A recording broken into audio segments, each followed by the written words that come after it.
పశ్చిమ గోదావరి జిల్లా పెనుగొండలో ఎంఆర్పీఎస్ నాయకులు సంబరాలు చేసుకున్నారు. రిజర్వేషన్ కోసం ఎంఆర్పీఎస్ 30 ఏళ్లుగా చేస్తున్న పోరాటం ఫలించిందని పోరాట సమితి జిల్లా నాయకులు తానేటి భాస్కర్ కుమార్ అన్నారు.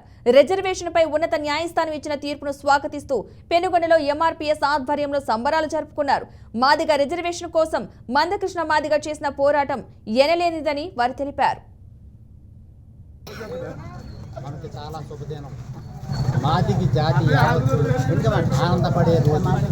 ఎందుకనగా గత 30 సంవత్సరాల నుంచి మాదిగులు ఉపకరాలు తర్వాత షెడ్యూల్ ట్రైబ్స్ అన్నీ కూడా తీవ్రమైన నష్టంలో జరుగుతున్నారు. కారణం మాదిగుల యొక్క రిజర్వేషన్ ఉమ్మడి ఎస్సీ రిజర్వేషన్లు 15% ఉంటే అది కేవలం ఒక వర్గమే అనుభవిస్తున్న రోజుల్లో మందకృష్ణ మాదిగ గారు తెలంగాణలో ఈడుమూరు అనే ఒక గ్రామంలో కేవలం 24 మందితో బయలుదేరి ఒక ఎంఆర్ఆర్ఎస్ గారికి వినత పత్రం ఇస్తే ఆ వినత పత్రాన్ని ఆ ఉద్యమం అంతే పెద్ద ఆంధ్రప్రదేశ్ అంతా ఉమ్మడి ఆంధ్రప్రదేశ్ అంతా విజృంభించిన సమయంలో అప్పట్లో ఉన్నటువంటి చంద్రబాబు గారు దాని రిజర్వేషన్ అమలు